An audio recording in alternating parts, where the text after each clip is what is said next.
There was a person also who I was told he used to see heaven and hell, and then he become puffed up, puffed up. His ego become very big. He think he make progress already. He got this Tian Yan, heavenly eye he can see.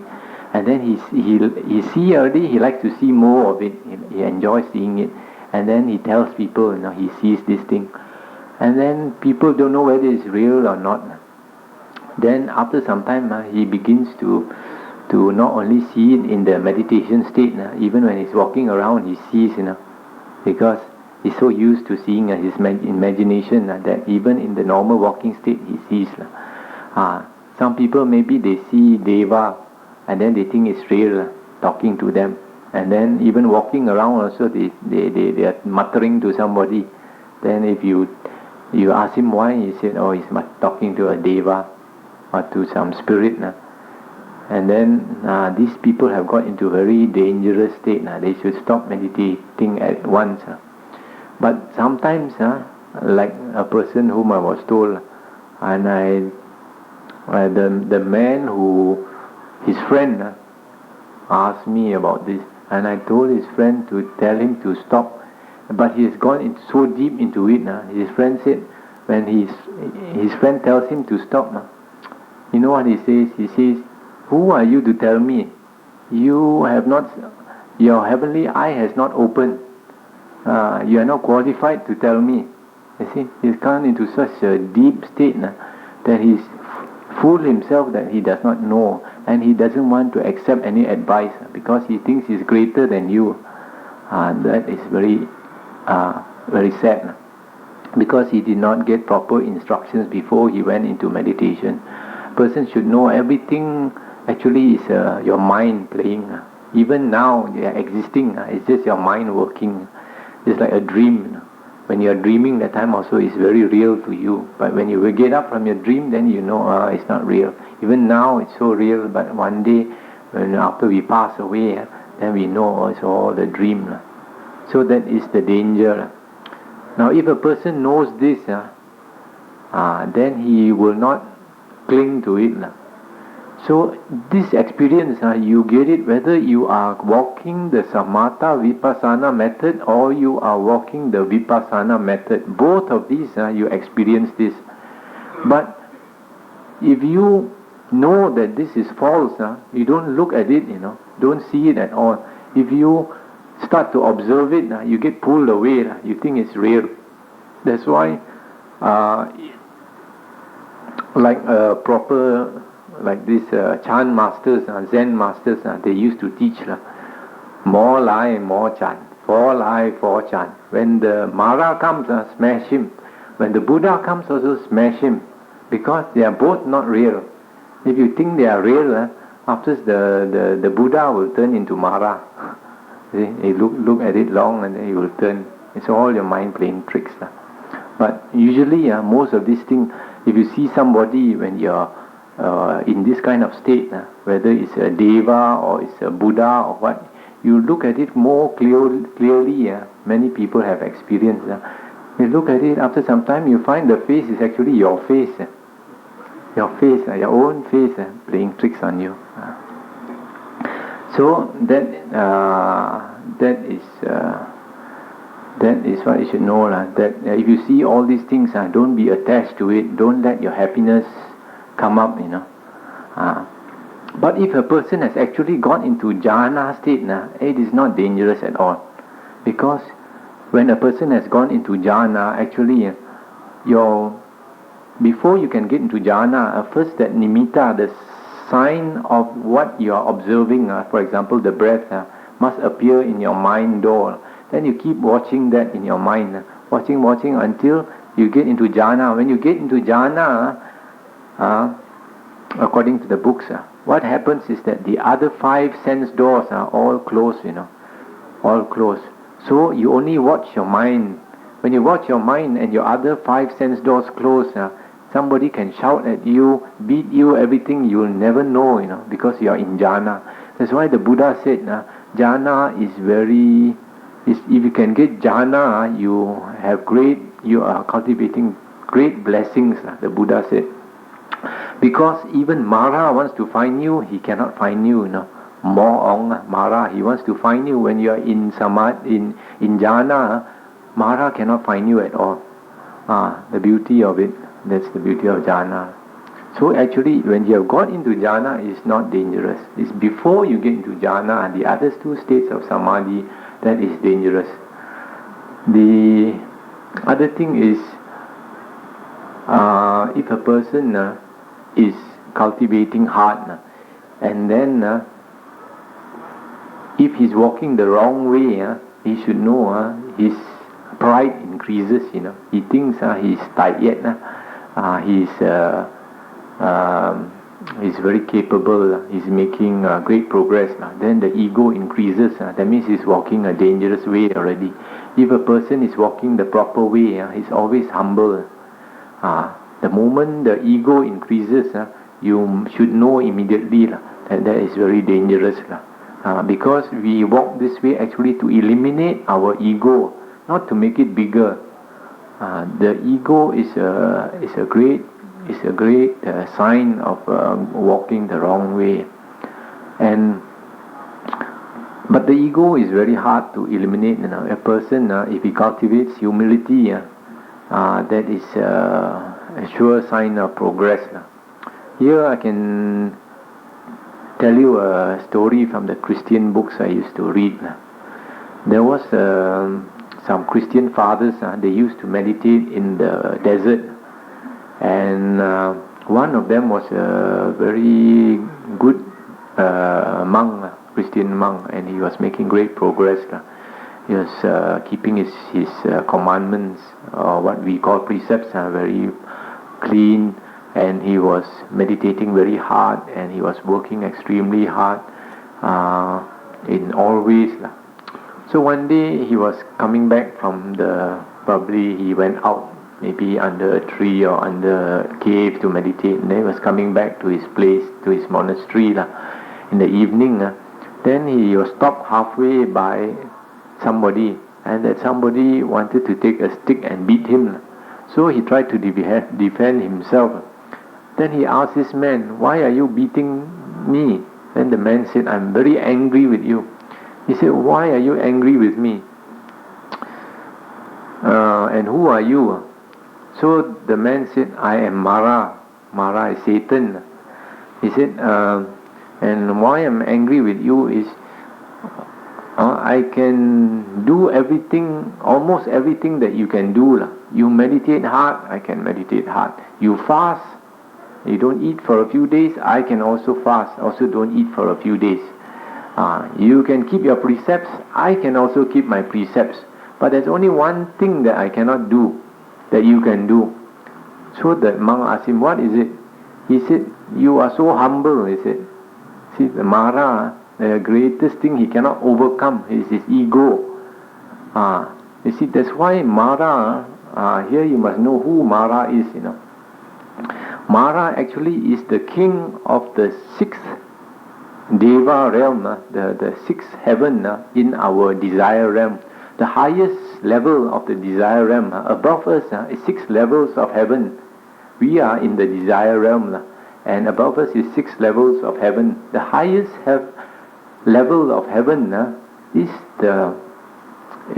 where Mara resides. That means he is a person with higher merit, even probably than this Tingkong, this Saka Devaraja, who resides only on the 2nd level above us. So, Tavatimsa heaven. So this Mara is residing even higher level, but he still has got very strong desire. That is because of the ego. But you should know, since he resides up there, in the past he must have been a cultivator to have got so much merit to go up to that level. Maybe he might have been a monk or an ascetic or something to have all that merit. But he never take care of his ego. The ego is such a great stumbling block that he has become Mara.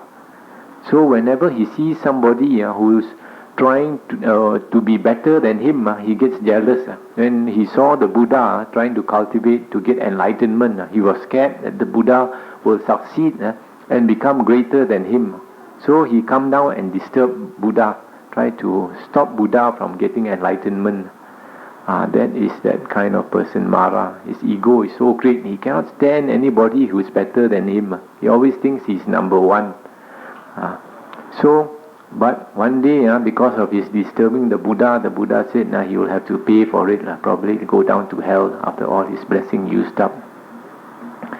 So that is the dangers in meditation.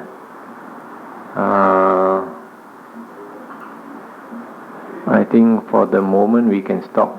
Do you have any questions? If you have questions, I'll answer questions.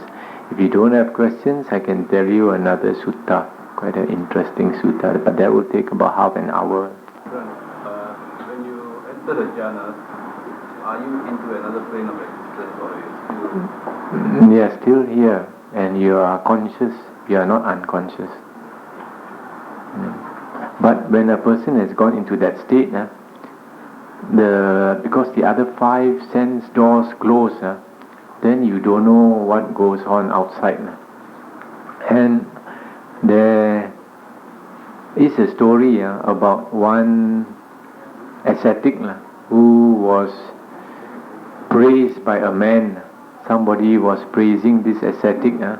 So now this story about this ascetic,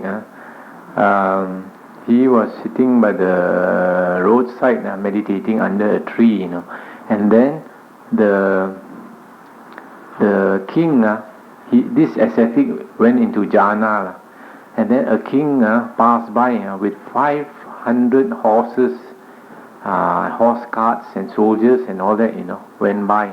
These soldiers, when they go by, they make a lot of noise, shouting at the horses, and the horses neighing, making noise, and the carts rolling by, making noise and all that. So after all the king and his soldiers all went past, then this ascetic woke up, and then somebody happened to talk to him, then asked him about these king's horses and the soldiers. Then he said, what king's horses, what soldiers? He didn't see anything. So the man was surprised. The man said, were you sleeping? He said, no, I was not sleeping. You were not sleeping, then how come you didn't hear all these horses that went by? He said, I was meditating. So that man was wondering, this person, he was so deep in absorption, he couldn't hear all the sound of the soldiers and the horses go by him. So he was full of praise about this ascetic, and when he described to the Buddha said, not bad. The Buddha said, but there are states even deeper than this jhana, the Buddha said. For example, the Buddha said once he was meditating in a kuti and in the forest, and there were farmers around there, and then the Buddha went into cessation. Cessation is enter nibbana. One thing, according to Theravada suttas, the Buddha, even when he's alive, he can experience nirvana. But this experience of nirvana, but in the Mahayana suttas, they say only when a person dies, he enters nirvana, but not in Theravada. The Theravada scriptures say when a person is alive, he can enter nirvana like the Buddha and his Arahant disciples for 7 days at most, not more than 7 days. Even the Buddha himself does not stay in nirvana cessation for more than 7 days. By the end of 7 days, he must get up.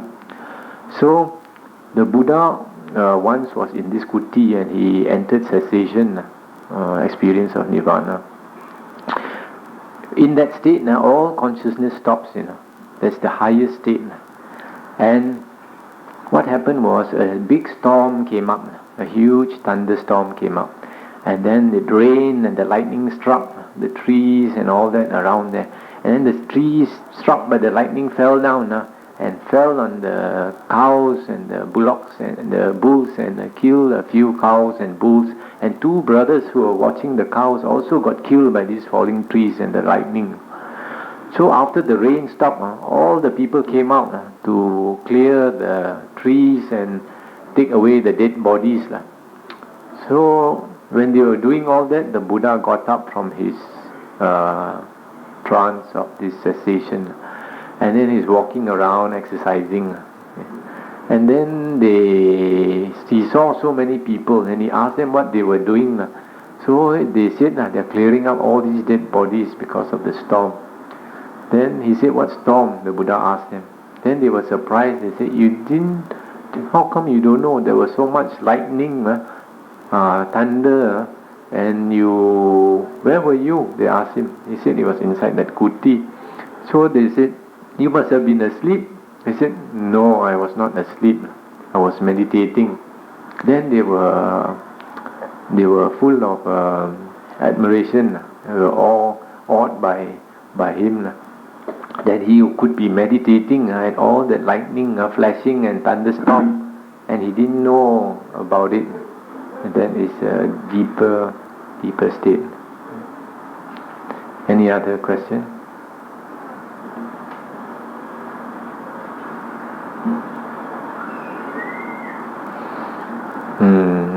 I can tell you a short story here about Moggallana. Once, distraction again. Once Ananda asked the Buddha, is it true, Lord, asked the Buddha, that a person in this very body can travel up to the heavens? The Buddha said, yes.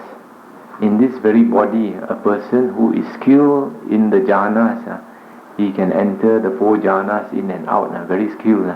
The body becomes very pliant, very plastic like that, can mold, the mind becomes very pliant, the Buddha said.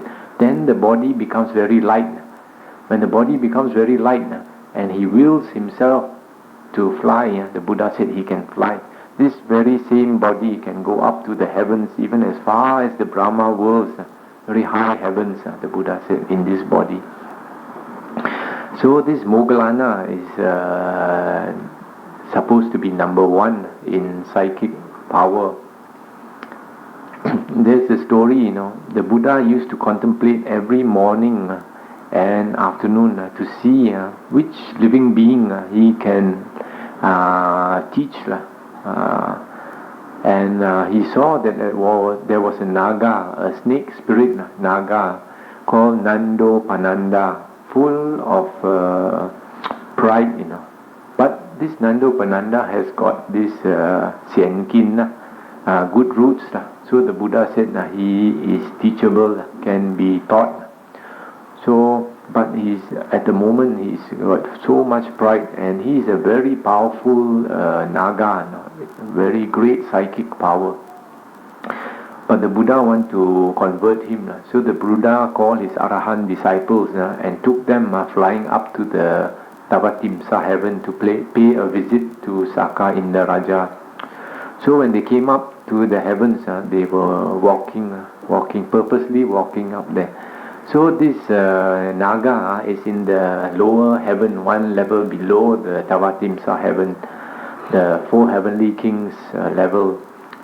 And at that time, this Naga was enjoying himself in the garden with his wives. The wives, he's got many wives. They were dancing for him and entertaining him with food and drink. He was taking liquor and eating, and they were dancing and singing for him. So he was enjoying himself, looking at all his beautiful wives. Then he looked up and he noticed the Buddha and his Arahant disciples are walking up to Tavatimsa heaven. Then he thought to himself, these people, they don't respect me. They are walking over my head. So he looked at them, these monks, all these pota heads, they don't show any respect for me. So he got very angry. So what he did, he said, I'll teach them a lesson. So he disappeared from there. He used his psychic power. He used his Naga body, snake body, huge snake body. He encircled the Buddha and his Arahant disciples 7 times. 7 times, and then his head he put on the top, so cover them completely. No sunlight can enter. So they all became very dark. So some of the Arahant disciples, their psychic power not so strong. They asked the Buddha, what happened? The Buddha said, oh, we are surrounded by this Naga. this great snake spirit, Nandopananda. He got angry for us because we walked on top of him. Now he thinks he wants to teach us a lesson. So when the Arahant disciples heard it, they said, we should teach him a lesson. So one Arahant disciple told the Buddha, let me go, I will go and teach him a lesson. The Buddha looked at him and the Buddha said, no, you better don't go. Then another Arahant also asked the Buddha, and then the Buddha also said, you better that you don't go. Then others asked, one by one they asked, all the Buddha rejected them, until they came to Moggallana. Then when Moggallana asked the Buddha said, you can go. But the Buddha said, be careful, this is not an ordinary Naga, very powerful.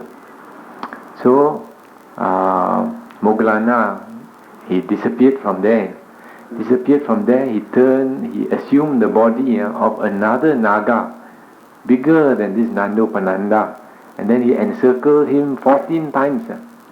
This fellow encircled the Buddha 7 times. This Moggallana encircled him 14 times. And then squeezed his body very tight. Squeezed his body until he couldn't breathe. So he couldn't breathe. He said, who is that squeezing me? He shouted. So Moggallana said, it is I, Moggallana, Buddha's disciple. He said, please show yourself. So Moggallana came, disappeared from there, came in front of him and then entered his, entered his nose or entered his mouth and went straight into his stomach. Then straight into his stomach, inside his stomach, Moggallana marched, boom, boom, boom, and then his steps, like iron boots, like that, very heavy, hitting on the stomach, marching in the stomach. So this fellow got stomach ache. This snake got stomach ache. So he said, very, very painful. So he shouted at Moggallana. He said, please come out, Arahant Moggallana, please come out. So this Arahant Moggallana came out and then assumed his normal body in front of this Nandopananda. When he saw, immediately he let go of this fire. These Nagas, they can let go, they can emit fire from their mouth. So he tried to burn this Moggallana. But immediately the Moggallana saw him do that. Straight away he entered the 4th jhana. When he entered the 4th jhana, the fire came, could not burn him. And then this Nandopananda realized that if he cannot burn this Moggallana, then he cannot, this is his last boipo, his last step, his final step, and still he cannot harm this Moggallana. So he bowed to this Moggallana, asked for his forgiveness. Then Moggallana brought him to see the Buddha, and the Buddha taught him some Dhamma, and then he understood Dhamma and he became a Dhamma protector. So later the Buddha brought his disciples back to earth, and then they were talking among themselves. Then later the disciples asked the Buddha, why just now we asked for permission to go and challenge him, you refused, so many of us. The Buddha told them, all of you could have been like Moggallana and encircled him 14 times and squeezed his body. That all of you can do. And then like Moggallana, you enter his stomach and walk in his stomach. That all of you also can do. But the last step, when he emitted the fire, to immediately enter the 4th jhana, the Buddha said, none of you could do it except Moggallana. Immediately enter the 4th jhana, because if they don't have that kind of skill, that kung fu, then they have to go from the 1st jhana to the 2nd, 3rd, 4th, a bit slow. So they would have been burned by that Naga, or that is Moggallana. You can enter the 4th jhana straight away. Another great ability of Moggallana is without entering jhana, without meditation, in the normal state, his concentration is so good that he can see heavenly beings or or spiritual beings as they move around. In the normal state, he can see them. That is how great Moggallana was. Another thing about jhana, when a person enters jhana, what happens is a current, passes from the bottom right up the nerve, right up the spine, right up to the head. This is quite well known in Hinduism or in yoga as Kundalini, serpent power. If you are able to awaken your serpent power, it's like a sleeping snake. Very powerful. But most of us, our Kundalini power is asleep. If you can make it wake up, it's very powerful. Go right up to you. Because inside our body, according to yoga, there are 7 chakra points, nerve, focal points. Bottom is our sexual organ. Then comes up to our tan tian, near our navel. Then in our chest. Then our throat. Then our third eye. Then another one up in the head. I think I missed out one. I'm not sure. The 7th one. So these are the chakra points. When a person attains this jhana, the current travels from the bottom, the sexual organ, right up to the head, and he experiences a bliss far surpassing any bliss in the world. There is no higher bliss in the world than this bliss. That's why, because in the world the greatest pleasure is sexual. And the sexual pleasure is just a momentary passing of the current from the sexual organ right up to the brain, but only for a very short time, and then no more. But if a person can experience jhana, it travels up to the head, and then if a person is skilled in it, he can prolong it and can make the current move continually up and down the spine, and then he's in great bliss. Some of the Buddha's disciples, like one Bhadia, King Bhadia, Buddha's relation, after he left home, renounced his kingdom and became a monk, within a few months he became an arahant. After he became an arahant, he used to go around exclaiming in bliss, he said, "Ayo Sukang, Ayo Sukang." Like we say, Adoi song, Adoi song. So they used to see this fella just left home a few months, he's exclaiming like that. So those people who had not become arahants, they were thinking that this fella, useless bloke, he's thinking about last time his life, so good, full of bliss, so sukha, so he's thinking about he's thinking about his past life as a king, layman. That's why he's complaining, "Ayo Sukang." So they complained to the Buddha, that this fellow, useless fellow, is thinking about his layman's life and always thinking and exclaiming that he's missing all the sukha. So the Buddha purposely called him and then asked him to explain. He said, formerly when he was like a king, he was staying in his palace, surrounded by soldiers, and the soldiers always guard him all the time, 24 hours a day. The main doors, the side doors, full of soldiers guarding with weapons, or even in his sleeping room they guard him, But he said, in spite of all these guarding him, he still feel unsafe, because as a king, normally sometimes people plot to overthrow you, so want to kill you, to take your place. So he was always feeling very unsafe. But he said after he became a monk, he felt he's a pauper and not 1 cent to his name. He's not afraid of somebody coming to steal from him or anything. He'll go around barefooted and with a begging bowl. Then after he attained this bliss, he said he's in great bliss. That's why he exclaimed, "Ayo Sukang." So that is the bliss of this bliss of jhana. The highest bliss you can get is these states of jhana. But actually, if you look into like Visuddhimagga, sometimes they say jhana is not only 4, it's also 9. Because the first 4 jhanas are the form jhanas, the rupa jhanas. Above that is the arupa jhanas, infinite space, infinite consciousness, nothingness, and neither perception nor non-perception. That is higher arupa jhanas. And then above that is nirvana, cessation, where everything stops. So those are the things.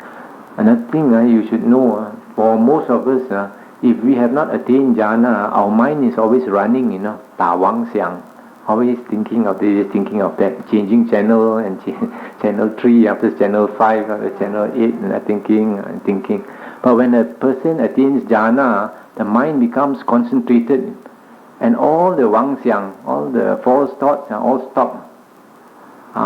So when the person is master of his mind, when he, at that stage, when he observes the vipassana insight, the insight can come very fast. That's why the Buddha actually taught that the best way is samatha vipassana.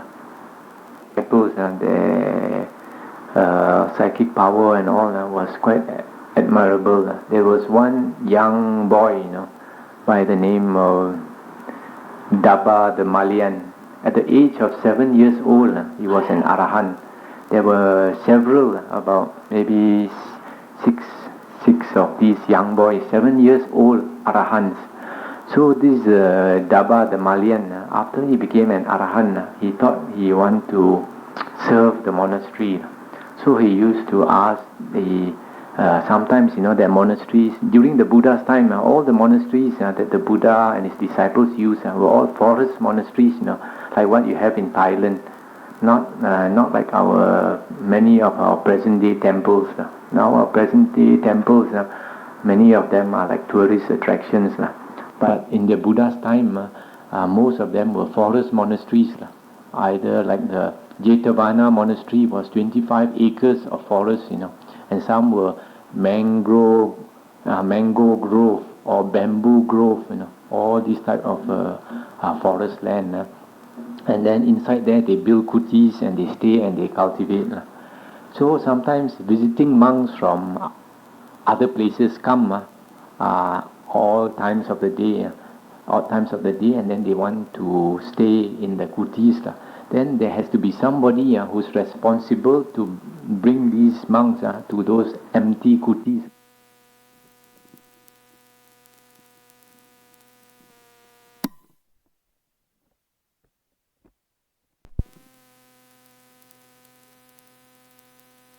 So sometimes visiting monks from other places come all times of the day, and then they want to stay in the kutis.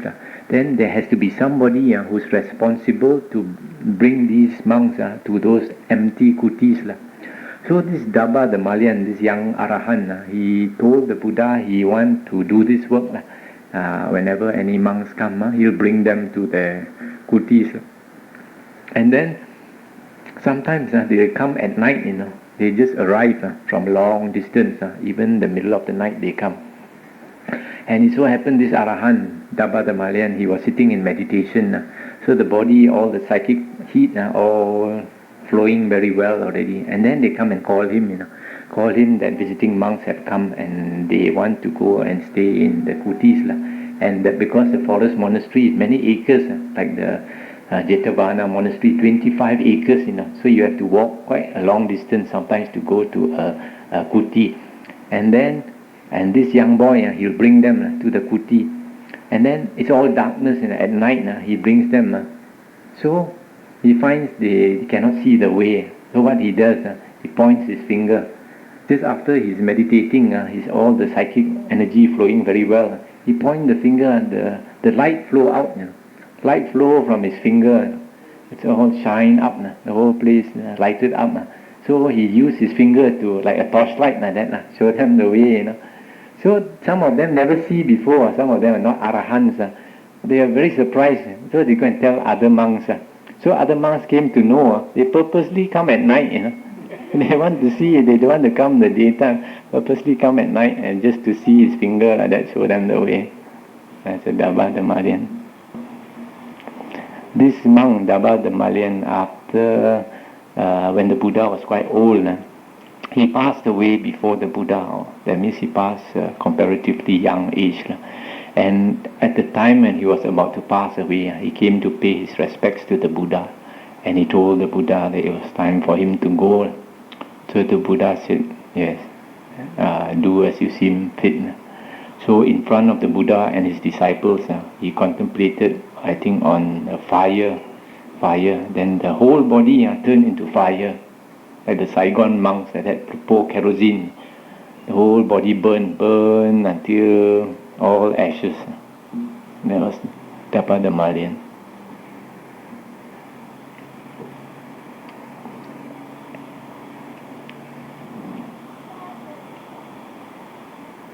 Now when he died, he was killed by these people who were hired to kill him because he was so well known. These externalist sects, they were very jealous of the Buddha and his disciples because after the Buddha and his disciples appeared, all their fame, all these externalist sects, they were no more famous, because compared to the Buddha, they were nothing. So they were so jealous of him, especially certain disciples like Moggallana, whose psychic ability was so great. So they hired people to kill this Moggallana. So when they came, Moggallana knew, he stayed in the kuti. When they came to kill him, he just disappeared. They couldn't find him. 3 times they came to kill him, he disappeared. But the 4th time he realized karma ripening, he cannot run away. So he stayed in the kuti, and then they beat him up, until they thought they killed him, and almost pounded his body until the bones, many of the bones broken up. So they felt his breath, no more breath.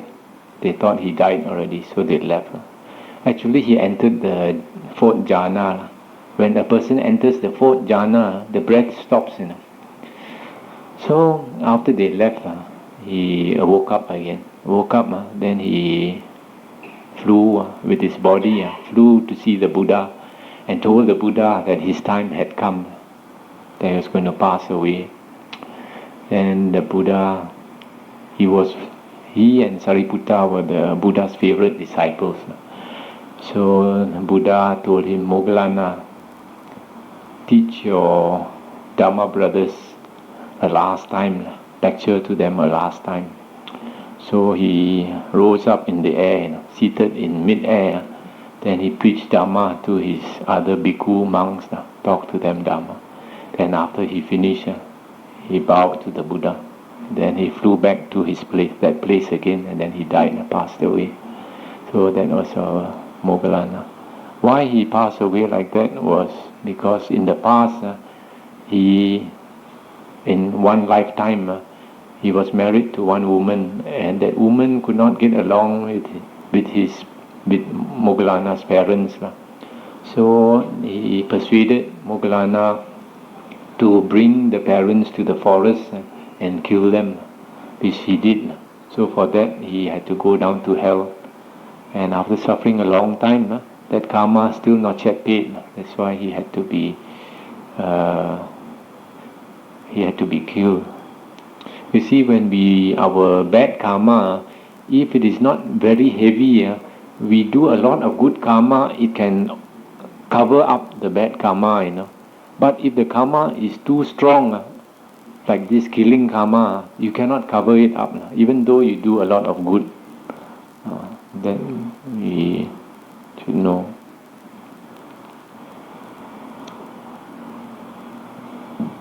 Yeah, then I got one question to ask.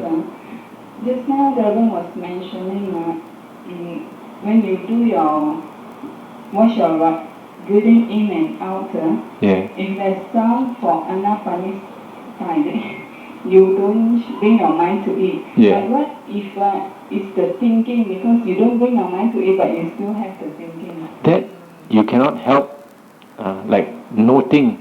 Actually, you cannot help, once the sound seizes your attention, it goes to it, and then no, come back again. In other words, you don't delay there, don't purposely bring your attention there again. It naturally goes out there already. Then you pull it back to your breath again. The Buddha said, our six consciousness, we have six consciousness, One is the seeing consciousness, one is the hearing, and then the smelling, tasting, body touch, and the mind. Did I miss out one? So these are the six consciousnesses. Now, the Buddha said, when there is a condition, for example, there is something to see, object to see, and you have a good eye, and then because you have a good eye and there's an object to see, your seeing consciousness arises naturally, it arises, and then when these three make contact, and then you see, you see. So in the same way, first you must have sound. When the sound arises, then you have a good ear, and then your hearing consciousness arises, and then your attention is pulled to it naturally, but still come back to your breath. Here, if you know this, the Buddha's teaching here, you will realize that one of the most popular Mahayana sutras, called the Shurangama Sutra, Leng Yen Jing, has got no validity. Why? Because the most important teaching in that Shurangama Sutra is to hear, to meditate, listening to the source of your Buddha nature without sound. He says, if you hear sound, you are not meditating correctly. You must hear no sound. No sound that time you can hear, you have come to the source of your nature. But if you know the Buddha's teaching, that without the sound, your hearing consciousness cannot arise, then you will know that it is impossible to hear no sound. You see?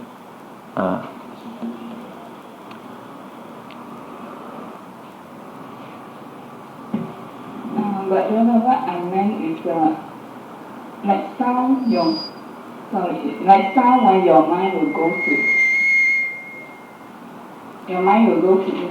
Let's say it's thought, you don't go to it. It's just leading you. It's the thought in your mind. So what should you do? Do you not the thought and come back to your yes. breathing and breathe out? Yes.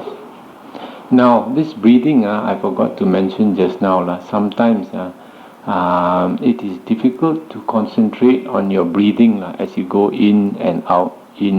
So you need a method to pull your attention to this breathing in and out. A good way is to count. When your breath goes in, you count 1. When your breath goes out, you count 1. Second time, when your breath goes in, you count 2. When it goes out again, you say 2. Inside your mind, you say 2. When it comes in again, 3. Out 3. Then 4, 5, up to 10. Maximum of 10. Don't exceed 10. And then you start again. 1, 2, 3. That's a good way. Because if your mind starts to run, what happens is after 10, you automatically count 11, 12, 13, 14. Hey, why am I counting 14? I should be up to 10 only. Then you realize your mind wandering. Then you go back to 1, 2. Sometimes you go up to 16. Hey, I lost so far already. And then you go back to 1 again. You see? Now you know your mind is wandering. That is a good way. Another way taught in Thailand is they count Buddho. When your breath goes in, you get Bud, and out is Do. In, out is Buddho. In is Bud, out is Do. In is Bud, out is Do. That is another method. But maybe this counting 1 to 10 is better. You have to do a little bit of experiment yourself and find what will suit you.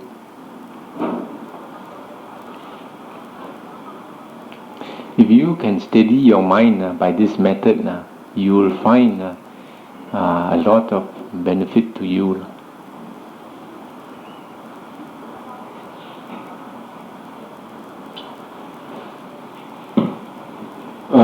Reverend, could I ask this question? Sure. What preliminary subject can you advise us to contemplate on to arouse virya during our meditation?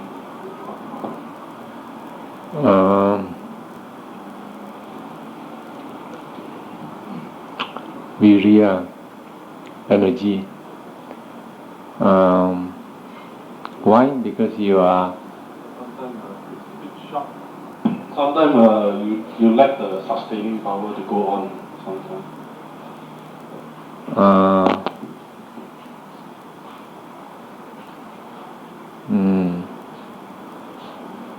You have to examine first what is the reason. If it is because you are tired, then maybe if you find that it's difficult to continue, then maybe you should either, but you are not too tired that you want to sleep, then you should change. Instead of sitting, you walk. Here again is different from Vipassana and Samatha. In Vipassana, they teach when you walk, you're observing your legs up, forward, down, up, forward, down, like that, your leg movement. But in Samatha meditation, you don't let that object of your breath go away. Even when you're walking, you're mindful in, out. You can be mindful of your step if you want to, but the most important is not to let go of your breath, in and out, in and out. So if you are, for example, you find you are lacking in virya, energy, because you are tired or something, then, or perhaps you have been sitting too long, then you walk. But in the beginning, it is advisable to sit more than you walk, because in sitting you build up your concentration. Okay. Only when you have very steady concentration, then you can walk more. So you walk just enough until you are not so sleepy, and then you sit again. So how long you walk and how long you sit is up to you, up to your state of mind. If you sit until you feel no more point in sitting longer, you are not going to make progress if you sit longer, then you walk. Or it must be natural. You must not force yourself. A natural pace. How do you mean? With your stomach in or with your stomach out? Because Reverend, in this, I think I read through one of these Burmese meditation books. He says when we breathe in, our stomach is out. You see? When we breathe out, when we breathe out, the stomach is out. When we breathe in, the stomach is. I think that's the other way. Don't confuse yourself. I think when we breathe in, the stomach is out. That's natural. But I think Malaysians, more the Malaysians, I think when we breathe in, our stomach is in. Chest out, stomach in. Oh, the chest out, you're forcing it, I think. Because if a person is relaxed, you watch a baby, when a baby is sleeping, maybe mothers will know better. When a baby is sleeping very relaxed, you find the stomach going up and down very much, very much. But when a person is tense, like most of us, when we are tense, the stomach does not go up and down so much, very little, because we are tense. So you have to relax completely. When you relax completely, then your diaphragm moves. And then your stomach can go up and down, up and down. Otherwise, you're only breathing up to your chest. You're not breathing down there, the stomach is lower. So you have to be totally relaxed. And don't force yourself. There are people I've come across who learn some Taoist method of meditation on the Tan Tian, near the navel, and they force their breath. After some time they go loco, blow fuse. Interesting stories about Arahants, One was Chula Pantaka. He could manifest his body into 1,000 bodies. And these bodies can all do different things.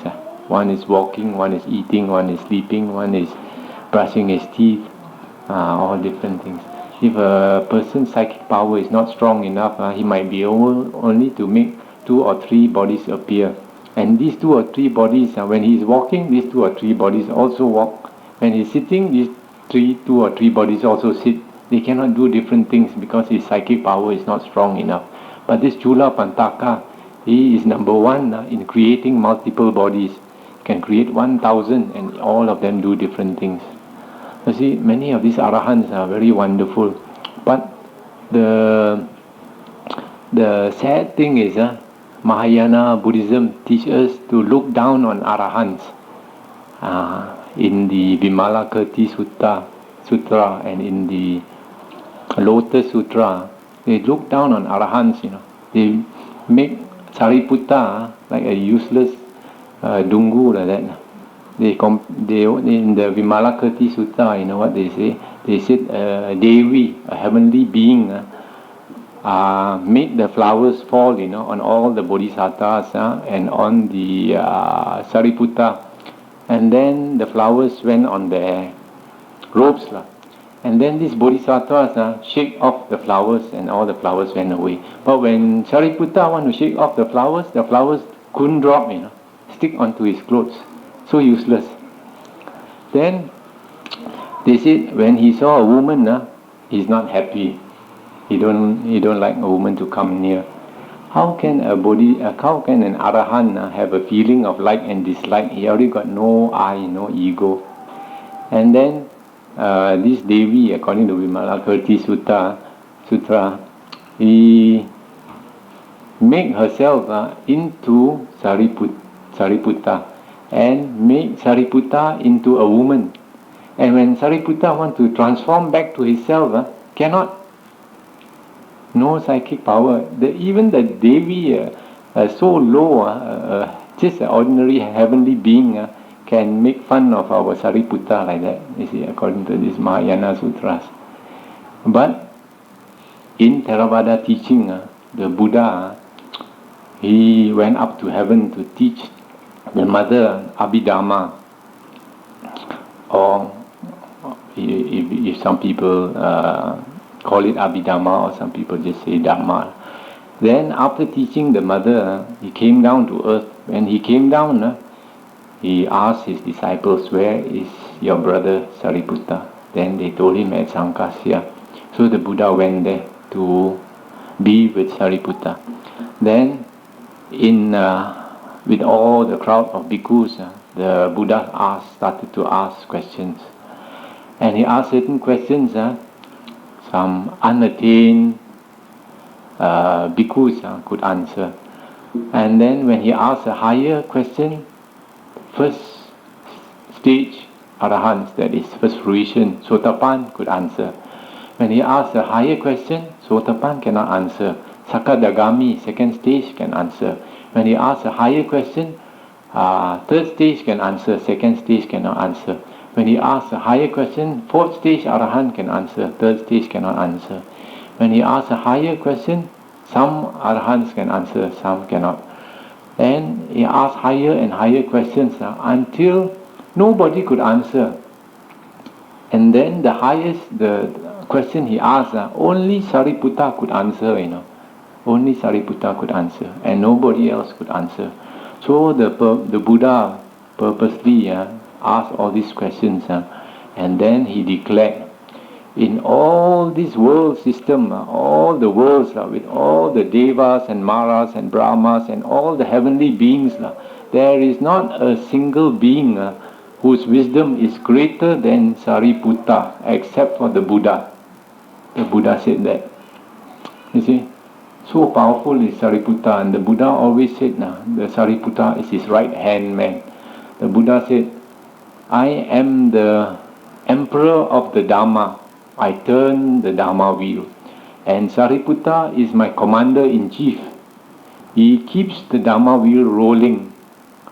And the Buddha always told his disciples, if you all want to aspire perfectly, you want to be perfect bhikkhus, then you should aspire to be like my right hand and my left hand. That is Sariputta and Moggallana. There is no higher bhikkhu than these two.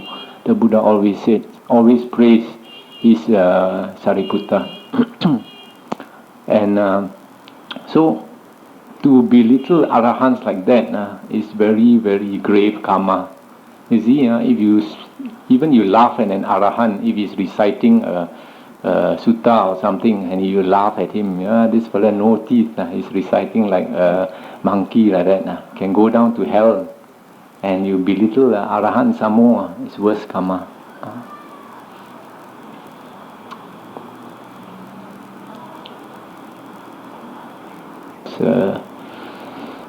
Our great arahants, whom we owe such a great gratitude, it is because of the arahants that we have the suttas all today, the Dhamma of the Buddha.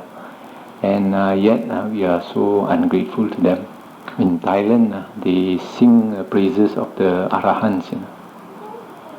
There is a song that they sing about the arahants.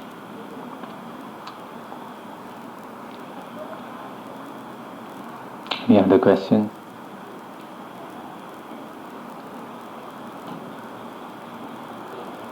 Minutes past 10, I'll be leaving.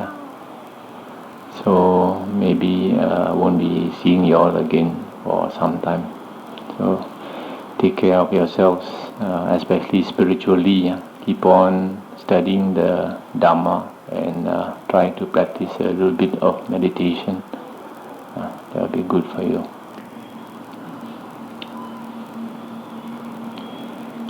Please follow me. Namo tassa bhagavato arahato samma sambuddhassa. Namo tassa bhagavato arahato samma sambuddhassa. Namo tassa bhagavato arahato samma sambuddhassa. Now we take the refuge. Buddhang saranang gacchami. Dhammang saranang gacchami. Sanghang saranang gacchami. Dutiyampi buddhang saranang gacchami. Dutiyampi dhammang saranang gacchami. Dutiyampi sanghang saranang gacchami. Tatiyampi buddhang saranang gacchami. Tatiyampi dhammang saranang gacchami. Tatiyampi sanghang saranang gacchami. Now you take the 5 precepts. Panatipata, Veramani, Sikkhapadang, Samadhiyami, Adinadana, Veramani, Sikkhapadang, Samadhiyami, Kamesu michachara Veramani Sikkhapadang Samadhiyami Musavada Veramani Sikkhapadang Samadhiyami Surameraya Maja Pamadatthana Veramani Sikkhapadang Samadhiyami. Okay, now we will transfer the merit to all living beings. Recite after me. Etavata Cha'amhehi Sambadang Punya Sampadang Sabbe Deva Sabbe Bhutta Sabbe Satta Anumodantu Sabba Sampati Siddhya Sadhu Sadhu Sadhu.